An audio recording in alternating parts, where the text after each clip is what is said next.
जय हिंद। आप सभी का हमारे चैनल पर स्वागत है। आज के इस वीडियो में हम बिंदु आवेश के कारण वैद्युत क्षेत्र की तीव्रता का फार्मूला देखेंगे, डेरिवेशन उसका करेंगे और उससे संबंधित जो है बीमा सूत्र और फार्मूले जितने भी हैं वो सारे निकाले जाएंगे। ठीक है।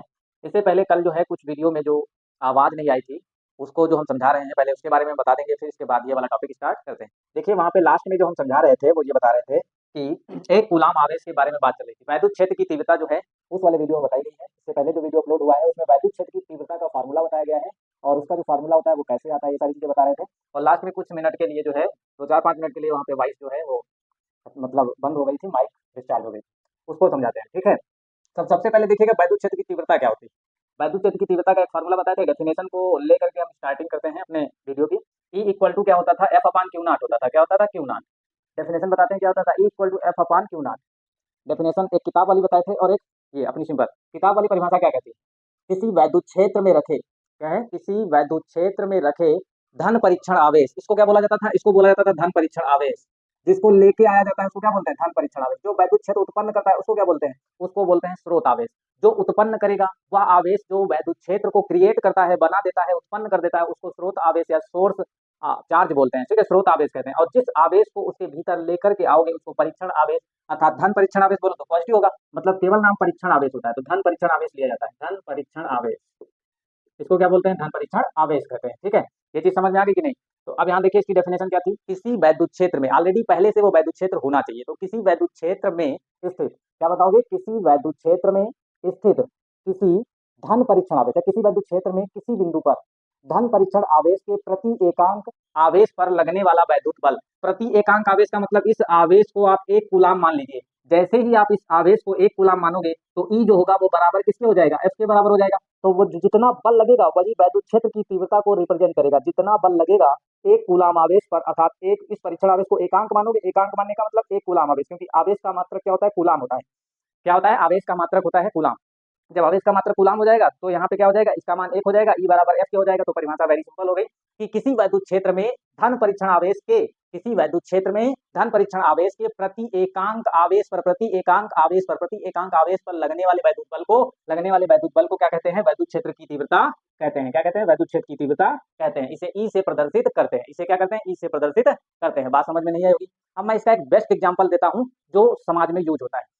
आप लोगों ने क्या है, रिक्शा चलाने वाले को देखा होगा, देखा कि नहीं। जो व्यक्ति रिक्शा चलाता है, ठीक है, जो व्यक्ति रिक्शा को चला रहा होता है, जो चालक होता है, उसको आप सोर्स आवेश मान लीजिए, स्रोत आवेश मान लीजिए। और जो उसका रिक्शा है वो वैद्युत क्षेत्र हो गया। क्या हो गया, वो उसके द्वारा क्रिएट किया गया वैद्युत क्षेत्र मान लीजिए। मैं आपको एग्जांपल दे रहा हूँ समझाने के लिए केवल, ठीक है। और फिर उस रिक्शे पर जो आकर बैठेगा वो परीक्षण आवेश हो जाएगा। क्या हो जाएगा, परीक्षण आवेश। ठीक है, जिसका इफेक्ट पड़ता है वैद्युत क्षेत्र पर। अगर बहुत भारी हुआ तो वैद्युत क्षेत्र मतलब रिक्शा चरमराने लगता है।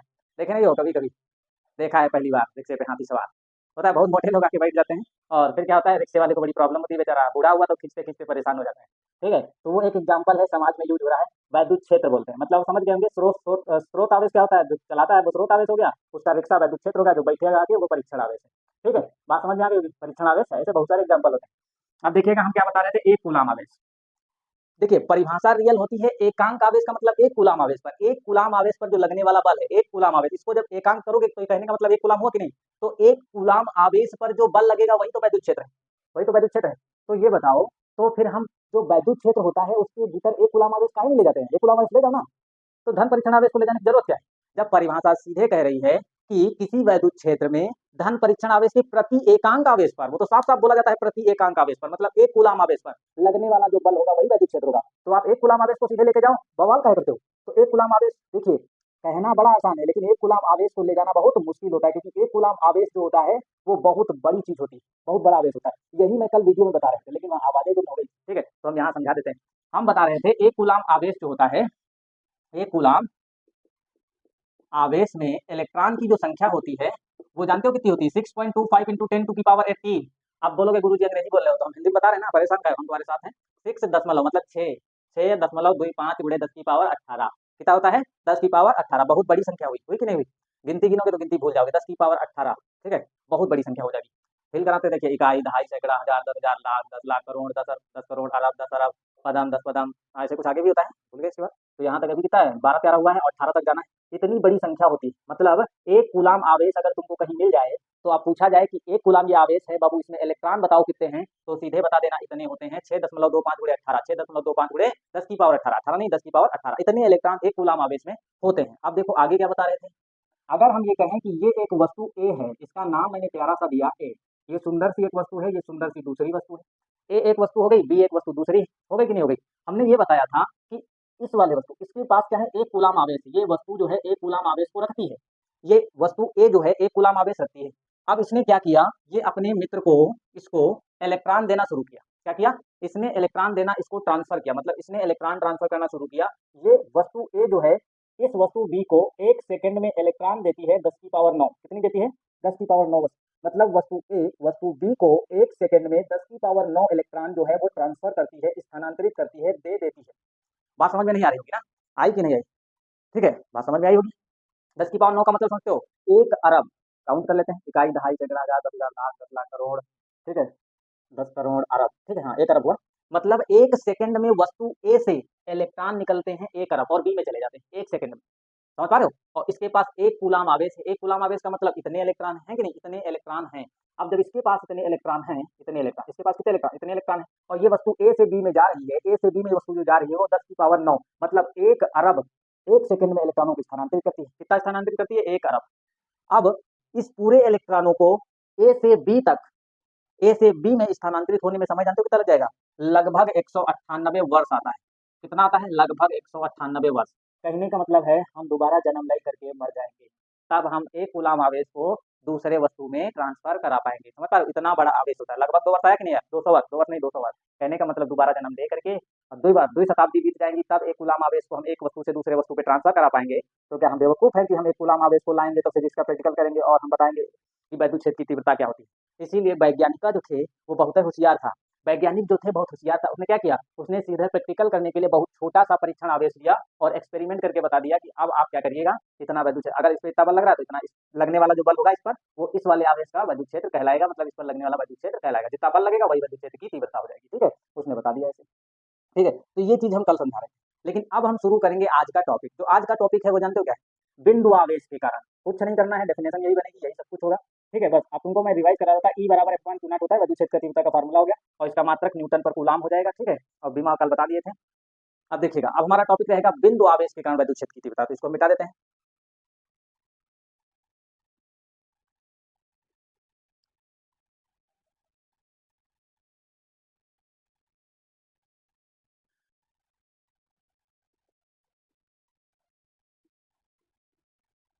देखिए, बिंदु आवेश के कारण कहने का मतलब है ये कोई धन परीक्षण आवेश हो गया, क्यों, ठीक है, इससे जो है वो स्मॉल आर दूरी पर एक परीक्षण आवेश है Q0, कितना है Q0। अब जब ये P जो प्लस आवेश है, ये जब यहाँ पहले से होगा तभी तो इसके वैद्युत क्षेत्र बनेगा, मतलब प्लस Q आवेश है और इसके चारों तरफ एक वैद्युत क्षेत्र भी होगा, और इस वैद्युत क्षेत्र में एक आवेश ला के रखा गया है Q0, कौन रखा गया है, Q0, और बिंदु P पे रखा गया है। तो कह रहे हैं कि इस आवेश के कारण इस बिंदु पर जो वैद्युत क्षेत्र की तीव्रता का फार्मूला होता है वो आप निकाल के बताइए कितना होगा, ठीक है। तो ये दूरी क्या है, इस आवेश से इस आवेश की जो दूरी है वो स्मॉल आर है। अभी मैंने फार्मूला बताया था कि जो E बराबर होता है वो F/Q0 होता है, क्या होता है Q0, F क्या होता है, F यहाँ पे लगने वाला वैद्युत बल होता है, वैद्युत बल बोलो या कूलाम बल बोलो या स्थिर वैद्युत बल बोलो। हमने बताया था कूलाम बल जो होता है दो बिंदु आवेशों के बीच कार्य करता है, क्या करता है, दो बिंदु आवेशों के बीच कार्य करता है। तो यहाँ पे जो ये वाला आवेश और ये वाला आवेश ये लगभग बिंदु आवेश की तरह काम करेगा, मतलब इनका आकार जो होगा वो इनके, मतलब इन दोनों का जो आकार होगा इनको अलग करने वाली दूरी की तुलना में बहुत कम होगा, तब ये बिंदु आवेश कहलाएंगे, ठीक है। आप समझिएगा, तो इस आवेश के कारण इस पर जो फोर्स लगेगा, इस आवेश के कारण इस पर जो फोर्स लगेगा, इस आवेश के कारण इस पर जो फोर्स लगेगा, मतलब इस पर जो बल लगेगा वो जानते हो क्या हो जाएगा, इस पर लगने वाला जो बल होगा F, वो हो जाएगा 1/4 पाई एप्सिलॉन नॉट। और ये सारा कांड कहाँ पे हो रहा है, ये सारा कांड वायु में हो रहा है, मतलब ये घटना इवेंट कहाँ की हो रही है, ये वायु में की जा रही है, अर्थात निर्वात में की जा रही है। तो जो परावैद्युतांक नियतांक होगा उसका मान K का मान 1 हो जाएगा, ठीक है। तो यहाँ पे क्या आएगा 1/4 pi epsilon not Q into Q0 और बटे में इनके बीच की दूरी, बटे में इनके बीच की दूरी का स्क्वायर, ये हो गया, ये होता है कूलाम बल, ठीक है। स्थिर वैद्युत बल बोलो या वैद्युत बल बोलो या कूलाम बल बोलो, तो इस आवेश के कारण इस आवेश के कारण इस पर जो लगने वाला फोर्स है वो क्या होगा, इस आवेश के कारण इस पर लगने वाला जो फोर्स होगा वो होगा हमारा F बराबर 1/4 pi epsilon not Q not बटे R स्क्वायर। अब आप इसका मान यहाँ रख दीजिए, इस F का मान यहाँ पे रख दीजिए 1/4 pi epsilon naught into Q not बटे में R स्क्वायर, नीचे क्या है Q नॉट है। अब ये वाला Q नॉट जो है ऐसे लिख सकते हो इसको 1/4 pi epsilon naught into Q not बटे में आर स्क्वायर, ये वाला क्यू नॉट बटे में था तो यहाँ लिख सकते हो, ये इससे बर्बाद हो जाएगा। क्या बचेगा 1/4 पाई इंटू क्यू बटे आर का स्क्वायर, कितना आएगा क्यू बटे आर का स्क्वायर। ये जो फार्मूला निकल करके आया है सुंदर सा, यही सुंदर सा प्यारा सा फार्मूला जो होता है वो एकल बिंदु आवेश या बिंदु आवेश के कारण वैद्युत क्षेत्र की तीव्रता का फार्मूला है, ई बराबर 1/4 पाई क्यू बटे आर स्क्वायर। ठीक है, मतलब जो परीक्षण आवेश लाया जाता है उसका स्रोत आवेश पर कोई इफेक्ट नहीं पड़ता है, क्योंकि परीक्षण आवेश जो होता है बहुत छोटा होता है। अब जैसे कहा जाए कि रिक्शे पर अगर बहुत हल्की चीज रख दी जाए तो रिक्शे वाले को कोई दिक्कत नहीं होगी, पता ही नहीं चलेगा इस पर कोई बैठा है, समझ रहे हो? मतलब वैद्युत क्षेत्र तो रिक्शा है, रिक्शा वैद्युत क्षेत्र हो गया, लेकिन जो आवेश है स्रोत आवेश पर उसका कोई इफेक्ट नहीं पड़ेगा, स्रोत आवेश पर उसका कोई इफेक्ट नहीं पड़ेगा। बात समझ में आ रही होगी? ठीक है, तो मैं इसको डेरिवेशन करना, डेरिवेशन तो हो गया कंप्लीट। ठीक है, बट अब ये हमको लिखना है, देखिएगा कैसे लिखना है, इसी चीज को हम बताएंगे अभी कैसे लिखना है। डेरिवेशन कंप्लीट हो चुका है, अब इसको बस लिखना कैसे होता है वो देखिएगा। सबसे पहले हेडिंग लगा लेंगे हम, बिंदु आवेश के कारण, बिंदु आवेश के कारण कारण वैद्युत क्षेत्र की तीव्रता। ठीक है, बिंदु आवेश के कारण वैद्युत क्षेत्र की तीव्रता। जो रिक्शे पे व्यक्ति बैठा है वो पूछ भी रहा है कि भैया ताकत पड़ रही है क्या, वो जो ताकत पड़ रही है वही हमको बताओ कितनी ताकत पड़ रही है, वो पूछ रहा है। वही फार्मूला यहाँ पे निकालना है कि जो वैद्युत क्षेत्र है, जो इस बिंदु पर वैद्युत क्षेत्र लग रहा है वो क्या होता है वैद्युत क्षेत्र, उसका न्यूमेरिकल मान, आंतरिक मान क्या आएगा, फार्मूला क्या आएगा, वो पूछ रहा है, वो निकालना है। तो देखिए यहाँ पे लिखोगे, माना एक प्लस क्यू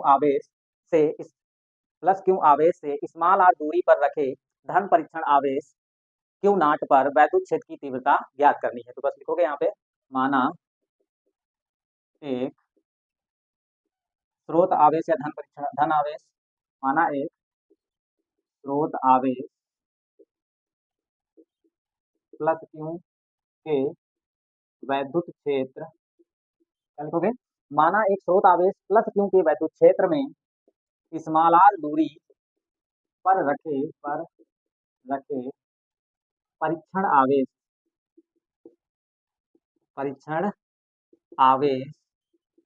क्यू नाट पर वैद्युत क्यू नाट पर, क्या लिखोगे, माना एक स्रोत आवेश प्लस क्यू के वैद्युत क्षेत्र में स्मॉल आर दूरी पर रखे परीक्षण आवेश क्यू नाट पर वैद्युत क्षेत्र की तीव्रता, क्यू नाट पर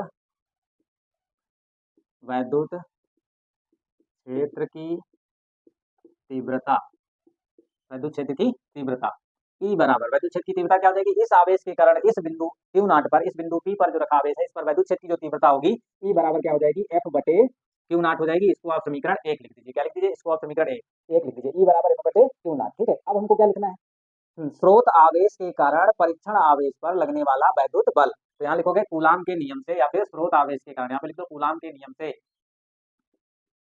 कूलाम के कूलाम के नियम से बिंदु पी पर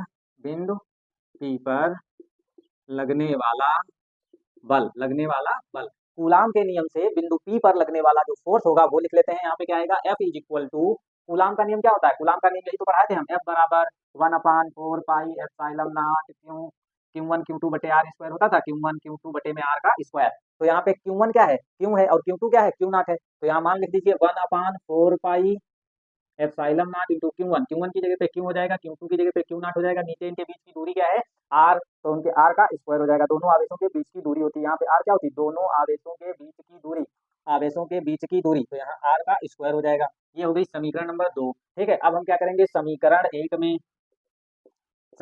एक में 2 का मान रखने पर, अब ध्यान से देखो, समीकरण 1 ये है और समीकरण 2 ये है, इस 2 का मान उठा करके, इस 2 का मान कितना है, 1/4 pi epsilon not Q not बटे आर स्क्वायर है, इतना उठा करके यहाँ पे F की जगह पे रखना है। ठीक है, तो उसको हम वहां सॉल्व कर देते हैं। ठीक है, देखिएगा यहाँ पे ये रहा ई, इधर क्या चल रहा है, ई चल रहा है, और ऊपर लिखा है एफ, एफ की जगह पे हम क्या लिख सकते हैं, 1/4 pi epsilon not Q not बटे में आर का स्क्वायर। अब इस पूरे के बटे में क्या चल रहा है, क्यू नॉट, इस पूरे के बटे में क्या चल रहा है, क्यू नॉट चल रहा है, तो इस क्यू नॉट को हमको छोड़ना नहीं है, 26 लग रहा है। ठीक है, तो यहाँ पे क्यू नॉट है, कितना है, क्यू नॉट। अब देखिएगा क्या करना है, इसका थोड़ा सा हमको अरेंजमेंट कर लेना है, 1/4 pi epsilon naught into Q not बटे में ये वाला आर स्क्वायर, और ये क्यू नॉट भी इसके साथ में आ जाएगा, क्या हो जाएगा, क्यू नॉट इसके साथ में आ जाएगा। बात समझ में आई? अब देखिएगा ध्यान से, इस क्यू नॉट को ऐसे काट देते हैं। ठीक है, इस क्यू नॉट को ऐसे काट दिया, क्या बचा हमारा, 1/4 pi epsilon naught into Q, और बटे में बचा आर का स्क्वायर, इधर कौन चल रहा था, ई, और यही हमको लाना था। ई बराबर 1/4 पाई एप्सिलॉन नॉट क्यू बटे आर का स्क्वायर, क्यू बटे आर का स्क्वायर। इतना पहले छापिए, फिर इसको मिटा करके हम इधर समझेंगे जो आया है वो किस पर, वैद्युत क्षेत्र की तीव्रता किन चीजों पर निर्भर करती है।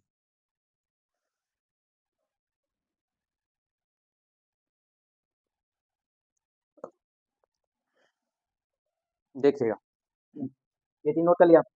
अब हम इसको देखते हैं।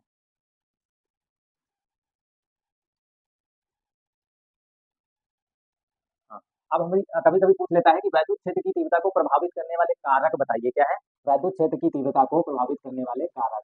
वैद्युत क्षेत्र की तीव्रता तीव्रता को प्रभावित प्रभावित करने वाले कारक। क्या है? कारक, प्रभावित करने वाले कारक।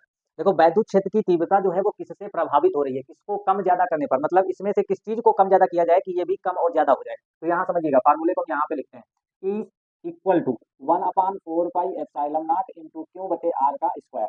अब ध्यान दीजिएगा, इसका तो एक मान होता है, इससे पहले वीडियो में बता चुके हैं। 1/4 पाई एप्सिलॉन नॉट का जो मान होता है वो क्या होता है, 9 × 10⁻⁹ 9 × 10⁻⁹ न्यूटन इंटू मीटर स्क्वायर पर coulomb square. 9 × 10⁻⁹ newton into metre square पर कूलाम स्क्वायर इसका मान होता है। मतलब ये तो एक नियतांक है, कांस्टेंट है, और कांस्टेंट को जब भी हटाया जाता है तो अनुक्रमानुपाती नियतांक आता है, वो आता है, साइन आता है कि नहीं। या फिर जब भी हम अनुक्रमानुपाती नियतांक को हटाते हैं या चिन्ह को हटाते हैं तो वहां पे कांस्टेंट आता है। और अगर हम यहाँ से कांस्टेंट को हटाएंगे, मतलब इस चीज को जब हम हटाएंगे तो ये एक समानुपाती का चिन्ह आ जाएगा यहाँ पे। तो ई इक्वल टू क्या हो जाएगा, समानुपाती का चिन्ह आ जाएगा, ये हट जाएगा, और क्यू बटे आर का स्क्वायर, क्योंकि यही एक नियतांक था, यही नहीं बदलेगा। बाकी इसको भी बदल सकते हो। अगर आप स्रोत आवेश बहुत बड़ा हो, मतलब आवेश 10-12 कूलाम का ले आओ, बहुत बड़ा आवेश ले आओ, तो वैद्युत क्षेत्र की तीव्रता भी क्या हो जाएगी, बहुत ज्यादा आएगी। क्योंकि आवेश जितना बड़ा होगा उतना ही उसका वैद्युत क्षेत्र होगा, उतनी ही दूर तक वो अपना एक वैद्युत क्षेत्र बनाएगी। एक एग्जांपल वैद्युत क्षेत्र के लिए और देता हूँ। कभी कभी देखो, बड़ी लाइन जो होते हैं, बहुत बड़े बड़े टावर लगे होते हैं, जैसे बहुत ज्यादा लाइट जाती है, इतने मोटे मोटे वायर होते हैं, उसका जो वैद्युत क्षेत्र होता है, जब कभी उस तरफ से रोड वोड निकली हो तो जो लोग उसके नीचे से निकलते हैं तो उसकी आवाज को सुनते हैं, कड़कड़ाहट की आवाज होती है, वो उसका वैद्युत क्षेत्र होता है। वो क्या होता है, एरिया होती है। कभी कभी देखो, नीचे गन्ना वगैरह बोया होता है तो उसकी पाती पर जो होता है करंट वगैरह आ जाता है, करंट मतलब झन्नाहट की आवाज आ जाती है, झन्नाहट वाली फीलिंग आती है। तो इसका मतलब क्या है कि वह जो है उसका वैद्युत क्षेत्र है, उसमें जो आवेश दौड़ रहा है, उसमें जो इलेक्ट्रॉन बह रहे हैं वायर में, वो क्या है, उस वायर, उस इलेक्ट्रॉन या उस आवेश के कारण उसमें एक वैद्युत क्षेत्र क्रिएट किया है, वो वैद्युत क्षेत्र वहां तक होता है। समझ पा रहे हो, वैद्युत क्षेत्र ये होता है वैद्युत क्षेत्र। तो जितना बड़ा आवेश होगा उतना ही ज्यादा क्या होगा, वैद्युत क्षेत्र होगा। मतलब ये क्या हो जाएगा, इस तरीके से हो जाएगा, ई समानुपाती क्यों हो जाएगा, और ई व्युत्क्रमानुपाती जो होगा आर स्क्वायर होगा। व्युत्क्रमानुपाती किसके होगा, आर स्क्वायर के। एक चीज और समझाते हैं, समानुपाती और व्युत्क्रमानुपाती में अंतर समझिए। ई जो है वो समानुपाती है क्योंकि, क्या है, ई जो है वह समानुपाती है क्योंकि अगर कोई दो चीजें एक दूसरे के समानुपाती हैं तो इसका मतलब अगर क्यू को बढ़ाओगे तो ई बढ़ जाएगा, अगर क्यू को घटाओगे तो ई घट जाएगा। आवेश जितना बड़ा लोगे वैद्युत क्षेत्र उतना ही बढ़ाएगा, आवेश जितना बड़ा लोगे वैद्युत क्षेत्र उतना ही बढ़ाएगा। बात समझ पा रहे हो कि नहीं। दूसरी चीज देखिएगा, व्युत्क्रमानुपाती का मतलब क्या है। अगर आपसे कहा जाए कि ई जो है वो व्युत्क्रमानुपाती किसके है, तो बताओगे आर स्क्वायर के। किसके, 1/r² के, नहीं, आर स्क्वायर के। और जब कहा जाए कि यहाँ पे देखिए 1/r² के तो समानुपाती क्या है, ई समानुपाती है 1/r² के, ई समानुपाती है 1/r² के। लेकिन व्युत्क्रमानुपाती किसके है, आर स्क्वायर के। व्युत्क्रमानुपाती किसके है, आर स्क्वायर के, ओनली आर स्क्वायर के व्युत्क्रमानुपाती है। मतलब अगर आर को बढ़ाओगे तो ई घटेगा, अगर आर को कम करोगे तो ई बढ़ेगा। यहाँ पे देखिएगा, आप समझिए, जैसे वो लाइट जो 11 66 हजार वाली लाइन होती है, जो बहुत मतलब जैसे फैक्ट्री वगैरह में जाती है, जो बड़े खंभे वाली लाइन, अगर आप उस वायर के बिल्कुल पास में जाओ, ठीक है, तो क्या करोगे, आप उसके करंट की फील कर पाओगे। मतलब जो होता है झटके वाली, जो झटका होता है उसको आप फील कर सकते हो, करंट फील कर सकते हो। जितना ज्यादा पास जाओगे उतना ही आपको अपनी तरफ खींचने की कोशिश करेगी। लेकिन आप लोग क्या है, उससे बहुत नीचे से क्या करते हो, अपनी गाड़ियों को निकालते हो, इसीलिए उसका फील नहीं कर पाते हो वैद्युत क्षेत्र का। तो वैद्युत क्षेत्र का मतलब क्या है, जितना आप दूर रहोगे उतना ही क्या रहेगा, दूरी बढ़ेगी तो वैद्युत क्षेत्र घटेगा, दूरी बढ़ेगी तो वैद्युत क्षेत्र घटेगा। लेकिन अगर दूरी कम हुई तो वैद्युत क्षेत्र बढ़ जाएगा। क्या हो जाएगा, वैद्युत क्षेत्र बढ़ जाएगा। जितना आप उसके करीब जाओगे उतना ही क्या करेगा, वो अपने पास खींचने की ताकत रखेगा, मतलब तुमको बहुत जल्दी से खींच लेगा, बुला लेगा, आजा मेरे पास। ठीक है, समझ पा रहे हो कि नहीं। E equal to 1/r²। अब मैं इसका ग्राफ बना देता हूँ यहाँ पे, और यही इतना देखिएगा, ई और आर में ग्राफ, ई और आर में ग्राफ क्या होता है, मतलब एक दूसरे के व्युत्क्रमानुपाती है, और व्युत्क्रमानुपाती का जो ग्राफ होता है वो हमेशा कैसे आता है, वो चीज समझिएगा। इधर जो है वो वैद्युत क्षेत्र की तीव्रता है, इधर क्या है, वो क्या है, दूरी है, दोनों आवेशों के बीच की दूरी। ठीक है, तो वैद्युत क्षेत्र की तीव्रता को प्रभावित करने वाले कारक नंबर 1 बताओगे, स्रोत आवेश। आवेश जितना ज्यादा होगा उतना ही वैद्युत क्षेत्र होगा। ठीक है, तो स्रोत आवेश अर्थात आवेश पर डिपेंड करती है। नंबर 2, वैद्युत क्षेत्र को प्रभावित करने वाले कारक का नंबर दूसरा पॉइंट क्या है, दोनों आवेशों के बीच की दूरी। दोनों आवेशों के बीच की दूरी क्या होती है, दोनों आवेशों के बीच की दूरी। अब यहाँ समझिएगा, इसका जो वैद्युत क्षेत्र वो होता है ऐसे होता है, ठीक है? मतलब दूरी को आप क्या करोगे, दूरी जितना ज़्यादा करोगे वैद्युत क्षेत्र उतना ही कम हो जाएगा, समझिएगा। दूरी जब यहाँ पे है तो वैद्युत क्षेत्र देखिए बहुत ही कम पाया गया यहाँ पे। आगे बढ़ाते जाओगे वो 0 हो जाएगा, क्या हो जाएगा? 0 हो जाएगा। आगे बढ़ाओगे तो क्या हो जाएगा? धीरे-धीरे जाके ई में मिल जाएगा, इस लाइन में मिल जाएगा और 0 हो जाएगा। लेकिन इसमें वैद्युत क्षेत्र दूरी बहुत ज़्यादा कर दिए तो वैद्युत क्षेत्र 0 हो जाएगा और दूरी जैसे घटाते जाओगे, जैसे यहाँ पे देखिएगा, दूरी सबसे कम कहाँ पे है? ये दूरी सबसे कम है, सीधी लाइन ये है, तो वैद्युत क्षेत्र यहाँ पे है। सबसे ज़्यादा आ रहा है कि नहीं आ रहा है? मतलब यहाँ पे वैद्युत क्षेत्र क्या है, दूरी जितनी कम लोगे वैद्युत क्षेत्र उतना ही ज़्यादा आएगा। तो समझ पा रहे होंगे इस ग्राफ को भी, ग्राफ से भी यही सिद्ध होता है और इस वाले फार्मूले से भी यही सिद्ध होता है। तो इसका आप स्क्रीनशॉट लीजिए। आज के लिए इतना ही।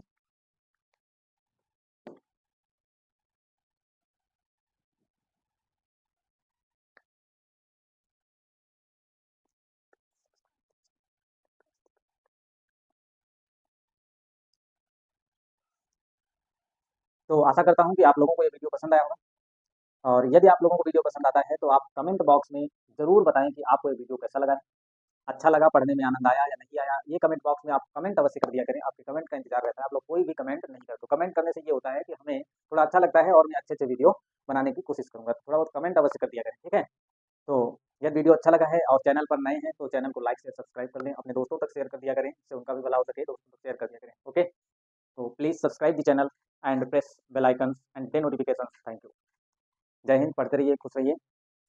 इसी के साथ आज का वीडियो यहीं खत्म होता है। अगले वीडियो में फिर मिलेंगे।